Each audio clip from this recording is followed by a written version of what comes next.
দজ্জালরা কেবল এইভাবে হাসতে পারে, তাছাড়া সাধারণ মানুষ হাসতে পারে না। তারা হলো বেস্ট হিন্দু বাট ইসলামিক সংগঠন, তারা বেস্ট খ্রিস্টান, তারা হলো বেস্ট বৌদ্ধ, তারা হলো দুর্বল মুসলমান। না, একজন না ওই যে গীতা পাঠ করলো, ও যে সুন্দর করে গীতা পাঠ করছে ওটা কোনোভাবেই মুসলমান বলতেই পারবেন না, কিন্তু ও কোরআন পড়তে পারবে না এইভাবে। দুঃখ, 2 দিন পর মিথ্যা কথা বলে আর পুরা জামাতকে মানুষ মিথ্যাবাদী বলে। তো এটা নিয়ে যে জামাত কতদিন চলবে আমি জানি না। হ্যাঁ, ভারতের নায়ক নায়িকা তাদের ক্র্যাশ, তো তাদের চরিত্রের যে ফেলুদা হয়ে গেছে এটা আমরা বুঝতেছি। হ্যাঁ, তো দেখলাম গতকাল মির্জা আব্বাস ভাইকে নিয়ে আবার নোংরামি করতেছে, একটা অসুস্থ মানুষ নিয়ে হাসে। এরা যে দজ্জাল, হ্যাঁ দজ্জালরা এইভাবে হাসতে পারে। হ্যাঁ, দজ্জালরা কেবল এইভাবে হাসতে পারে, তাছাড়া সাধারণ মানুষ হাসতে পারে না।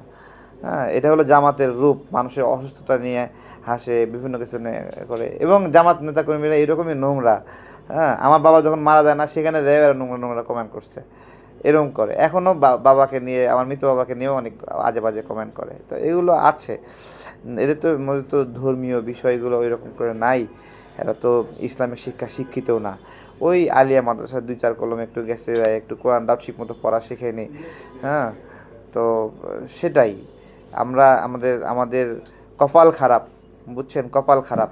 এই জন্য আমি হেফাজতে ইসলামকে দায়ী করব। তাদের অ্যাক্টিভিটি বাড়াতে হবে, কার্যক্রম বাড়াতে হবে, আমল বাড়াতে হবে। হ্যাঁ, শুধুমাত্র আলেমদেরকে নিয়ে সংগঠন না, আলেমদের মাঠ পর্যায়ে কাজকর্ম থাকতে হবে।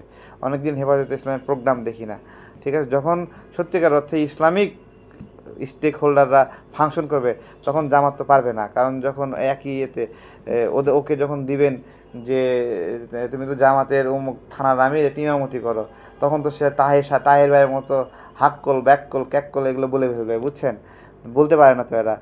তো এই হলো এদের অবস্থা। আমির হামজা এগুলো বেদবি করতেছে, আল্লাহ তার বিচার করবে, আমরা তার বিচার করতে চাই না। জামাত তো একটা সংঘবদ্ধ একটা বট বাহিনী, তাদের আশীর্বাদ যার উপর পড়ে তার তো ভাগ্য বদলে যায়। এটা তো তারা তো নর্মাল দানের টাকা না, জাকাতের টাকা, ডিরেক্ট আল্লাহর রাস্তায় দান করছে, সেই টাকা সেখানে মানে আছে, ঢাইলে দিতেছে। আমরা একটা প্রোগ্রাম করতে গেলে মানে 5,000 টাকা এক জায়গায় করতে কত কষ্ট হয়, কিন্তু ওরা যখন মানে বিষয়টা যখন এরকম আসে যে প্রোগ্রামটা করলে উপর থেকে যে ফেরেশতারা নেমে আসবে, তখন তো ঘটনা অন্যরকম হয়ে যায়, বুঝতে পারছেন। এরকম কথা বলে, কিন্তু বাস্তবে তাদের যে আলোচকগুলো আছে সে আলোচকগুলো কতটুকু যৌক্তিক আলোচনা করে, কতটুকু হাদিস নিয়ে আলোচনা করে, কতটুকু কোরআন নিয়ে আলোচনা করে। যেটুকু আলোচনা করে সেইটুকু আমাদের নবী সাল্লাল্লাহু আলাইহি ওয়াসাল্লামের মেয়েকে নিয়ে উল্টাপাল্টা বক্তব্য দেয়, তার স্ত্রীকে নিয়ে উল্টাপাল্টা বক্তব্য দেয়, আমাদের হযরত মুহাম্মদ সাল্লাল্লাহু আলাইহি ওয়াসাল্লামের তার শরীরের গঠন নিয়ে উল্টাপাল্টা বক্তব্য দেয়, যেগুলোর কারণে বিভিন্ন সময় বয়কট হয়। এগুলোই তো, তাই না? এগুলো ছাড়া তাদের মাঝে আর কি আছে? তারা কখনো রোজার ফজিলত বা রোজার আর অভ্যন্তরীণ বিষয়, নামাজের শিক্ষা, এইসব বিষয় নিয়ে কোনো আলোচনা দেখছেন কখনো? তারা কখনো আলোচনা এগুলো করে না। এবং কীভাবে ইমানের জজবা বৃদ্ধি হবে, মানুষ কীভাবে দিনের পথে আসবে, সৎ কাজের আদেশ, অসৎ কাজের নিষেধ, এই বিষয়ে এই যে একটা গুরুত্বপূর্ণ শব্দ যে তোমরা সৎ কাজের আদেশ করো, অসৎ কাজে নিষেধ করো, কখনো দেখবেন যে জামাত ইসলাম এই শব্দটা উপরে কোনো আমল করে? কখনো করে না, তাদের কার্যক্রমের মধ্যে এগুলো নাই। না না, ওইটাই তো। তারা হলো বেস্ট হিন্দু বাট ইসলামিক সংগঠন, তারা বেস্ট খ্রিস্টান, তারা হলো বেস্ট বৌদ্ধ, তারা হলো দুর্বল মুসলমান। তারা শুধু মানে ইসলামটাই পারে না।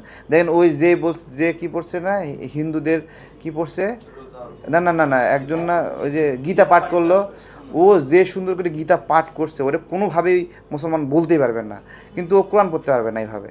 দেখেন ও একটা খাস নিয়তে কিন্তু গীতা পাঠ করে ফেলছে। তো এদের ভিতরে বাহিরের এই একটা অবস্থা।